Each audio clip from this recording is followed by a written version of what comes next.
Moi, le livre qui m'a donné le déclic, c'est Pouvoir illimité d'Anthony Robbins. Donc forcément, j'ai du mal à ne pas recommander ce livre. C'est-à-dire que si aujourd'hui, tu sais que tu es quelqu'un de différent, tu sais que tu as un truc, tu sais qu'au fond de toi, il y a un truc qui te secoue là, et tu sais pas vraiment où aller, tu sais pas vraiment comment le mettre en place. Tu as du mal à croire en toi, tu as du mal à te dire ok, c'est possible. Moi, ce livre, il m'a fait dire que arrête d'écouter tout le monde et n'importe quoi. Écoute un petit peu ce qui se passe à l'intérieur, dis-toi que tu es capable de le faire et fais-le, mais comme si tu allais mourir demain, quoi. À quel âge est-ce que tu as découvert ce livre? Quand je suis arrivé à Paris. Quand je suis arrivé à... T'avais quoi, Non, 22? un peu plus tôt que ça, 21. 21. 21. On me l'avait recommandé quand j'étais commercial dans le Nord. Et j'avais dit oui, oui. Et puis comme un jeune con, j'avais pas écouté mon client qui m'avait recommandé ce bouquin-là. On a gardé contact avec ce client qui aujourd'hui est devenu un de mes mentors. D'ailleurs, c'est très drôle. Tu vois, comme à l'époque déjà, j'avais vraiment ce truc de créer du lien fort. Et il me l'a rappelé en fait quand j'étais à Paris. Puis quand je voyais tout le monde dans les transports, j'avais 40 minutes aller, 40 minutes retour. À un moment donné, il faut bien que tu rentabilises ce temps-là, quoi. C'est pas possible.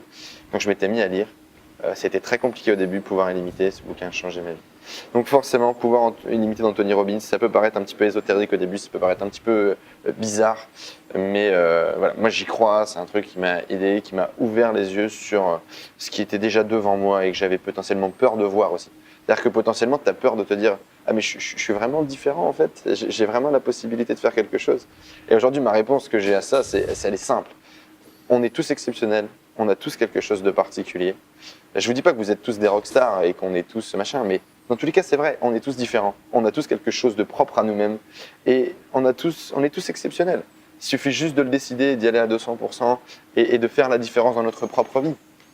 Arrêtez de prendre les choses un petit peu trop au sérieux et voir la vie comme une expérience, comme un jeu et de se dire ok, est-ce que je peux aller jusqu'à 100%? Qu'est-ce qui se passe quand je vais jusqu'à 100%? Est-ce qu'on peut aller jusqu'à 120? Est-ce qu'on peut faire quelque chose de cool? Est-ce qu'on est obligé de suivre ce qu'on nous a dit? Est-ce qu'on est obligé de vivre cette vie que mes parents ont, que la vie m'a tracée? Je suis pas sûr. Et j'avais cette voix qui me disait que j'étais pas sûr. Et ce bouquin m'a aidé à passer le cap. Salut, c'est Stan, j'espère que vous avez apprécié cet extrait du podcast Marketing Mania. Bien sûr, vous pouvez retrouver l'ensemble des épisodes du podcast, y compris les instructions sur comment vous abonner sur l'application Apple Podcast ou sur votre téléphone Android en vous rendant sur mon site à l'adresse marketingmania.fr/podcast. Je vous ai mis le lien dans la description de cette vidéo.